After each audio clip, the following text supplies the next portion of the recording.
നമസ്കാരം, ഞാൻ doctor Reuben John, consultant psychiatrist, KM institute of medical sciences. നമ്മൾ ഇന്ന് ഡിസ്കസ് ചെയ്യാൻ പോകുന്ന വിഷയം റാഗിങ്ങിനെ കുറിച്ചാണ്.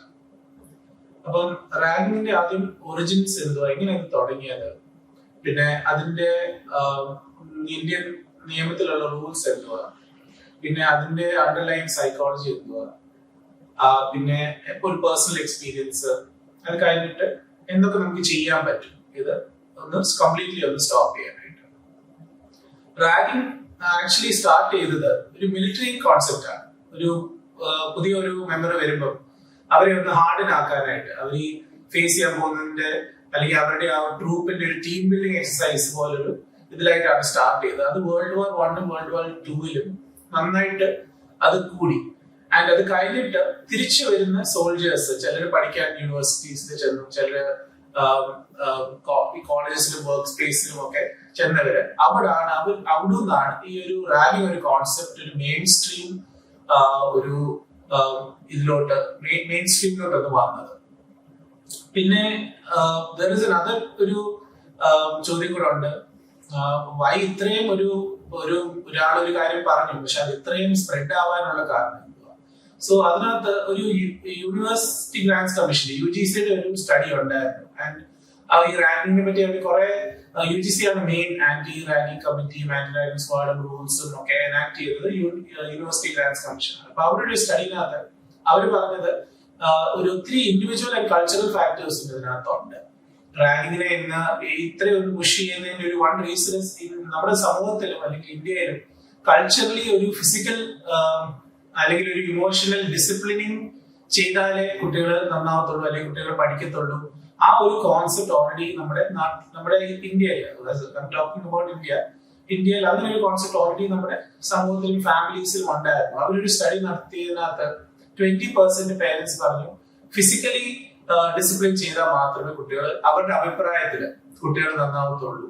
ആൻഡ് 75% ഹൗസ് ഹോൾഡ്സിൽ ഫിസിക്കൽ ഡിസിപ്ലിനിങ് ആണ് ഇപ്പോഴും ചെയ്തുകൊണ്ടിരിക്കുന്നത്. അപ്പൊ ആ ഒരു മൈൻഡ് സെറ്റും കൂടെ ഒരു ഫെർട്ടൈൽ മീഡിയ പോലെ ആയി ഈ ഒരു റാഗിങ് ഇത്രയും ഇങ്ങനെ കൂടാനായിട്ട്.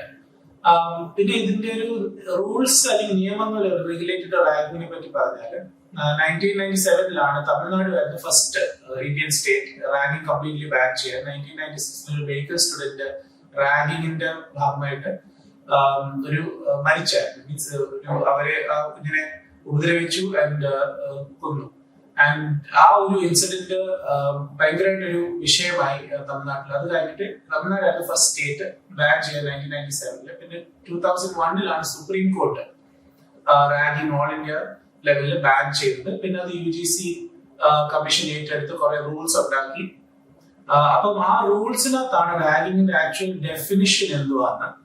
റാഗിങ്ങിന്റെ ഡെഫിനിഷൻ എന്ന് പറഞ്ഞാൽ any act that causes humiliation and has a propensity or a tendency to cause physical or psychological harm and for reasons of sadistic pleasure ആവാം, അല്ലെങ്കിൽ ഹൈറാർക്കി എൻഫോഴ്സ് ചെയ്യാനായിട്ടുള്ള ഒരു റീസൺ കൊണ്ടാവാം.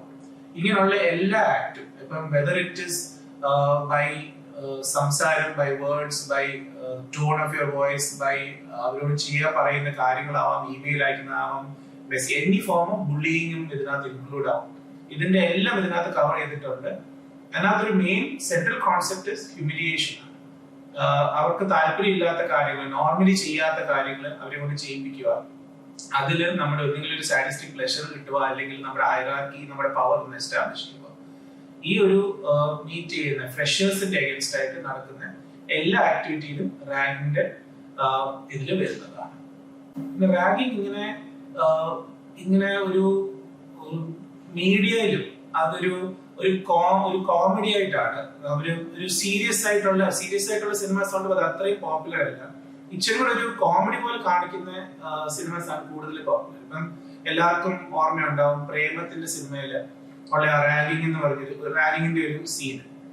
ആ സീനിനകത്ത് നിവിൻ പോളി ഈ കുട്ടികളെ വിളിക്കുന്നു, അവരെ കൊണ്ട് പാട്ട് പാടിപ്പിക്കുന്നു, ഒരു പയ്യനെ കൊണ്ട് ഡാൻസ് ചെയ്യിപ്പിക്കുന്നു. ആൻഡ് പിന്നെ സായി പല്ലവി വരുമ്പം കുട്ടിയാണെന്ന്, ഒരു സ്റ്റുഡന്റ് ആണെന്ന് വിചാരിച്ച് വിളിക്കുന്നു. അപ്പം എന്നിട്ട് ടീച്ചർ ആണെന്ന് മനസ്സിലാവും, ഇതാരോട് പറയില്ല. എന്നിട്ട് ആ കുട്ടികള് പറയുമ്പോൾ ടീച്ചറെ നമ്മളൊന്ന് ഹെൽപ്പ് ചെയ്യണമെന്ന് പറയുമ്പോൾ സായി പല്ലവി പറയുന്നു ഇതൊന്നും വലിയ ഇഷ്യൂ അല്ല, റാഗിങ് ഒക്കെ ഓക്കെ ആണ്. ഈ നമ്മൾ തന്നെ വൈകിട്ട് തന്നെ ഇറങ്ങുമ്പം നടക്കുമ്പം ചേട്ടന്മാരുടെ ഒരു സപ്പോർട്ട് ഉണ്ടാവും, ഒരു സേഫ്റ്റി ഉണ്ടാവും. അങ്ങനെ ഒരു സില്ലിയായിട്ട് പുഷ് ചെയ്തിട്ട് ആ കുട്ടികളെ അവിടെ തന്നെ നിർത്തി സായി പല്ലവി പോകുന്നത്.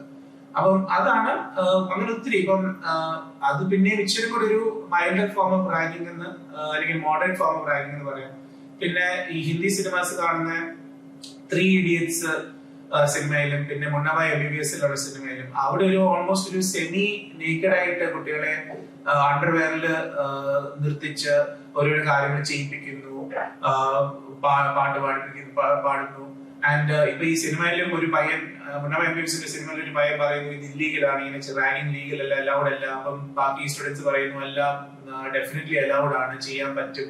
അപ്പം സിനിമയിലാണെങ്കിലും റാഗിങ് നല്ല രീതിയിൽ ഒരു കോമിക് രീതിയിലാണ്, ആൾക്കാരെ ചിരിക്കുന്ന രീതിയിലാണ് അത് പ്രസന്റ് ചെയ്യുന്നത്. അപ്പം ആ സമയത്തും നമ്മൾ ഐഡന്റിഫൈ ചെയ്യുന്നത് ഈ റാഗിങ് ചെയ്യുന്നവർ അല്ലെങ്കിൽ ഈ ഒരു ഇൻഡിപെൻഡന്റ് ആയിട്ട് കാണുന്നവരാണ്. അതിനകത്തും ഈ റാഗ് ആവുന്ന ഈ വിക്ടിംസിന്റെ ഒരു വ്യൂ പോയിന്റ് നമ്മൾ ഈ 3 സിനിമയിലും നമുക്കത് എടുക്കാൻ പറ്റുന്നില്ല.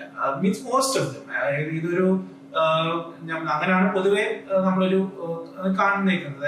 എല്ലാവരും ആ സിനിമ സീൻ വന്നപ്പോൾ എല്ലാവരും ചിരിക്കുക ചെയ്തത്, അല്ലാതെ റാഗിങ് വിക്ടിമിന്റെ ഒരു വ്യൂ പോയിന്റ് ആ സമയത്ത് ആരും ആ സമയത്ത് കൺസിഡർ ചെയ്തില്ല. സോ അങ്ങനെ മെയിൻ സ്ട്രീം സിനിമയിലും ഇങ്ങനൊരു റാഗിങ് ഇത്രയും ഒരു സിമ്പിൾ സാധനമാണ്, അതിനകത്ത് ഒരു പ്രൊട്ടക്ഷൻ, സീനിയേഴ്സിന്റെ പ്രൊട്ടക്ഷൻ കിട്ടും, അതുകൊണ്ട് നിങ്ങളൊന്ന് ടോളറേറ്റ് ചെയ്യണം, ഇതൊക്കെ നോർമൽ ആണെന്നുള്ളൊരു വ്യൂ പോയിന്റ് ആണ് കൂടുതൽ ഷെയർ ആവുന്നത്. ഇനി മനഃപൂർവ്വമാണോ അതോ അറിയാതാണോ, പക്ഷെ ആ പോയിന്റ് ആണ് ആക്ച്വലി പോർട്രേ ചെയ്യുന്നത്.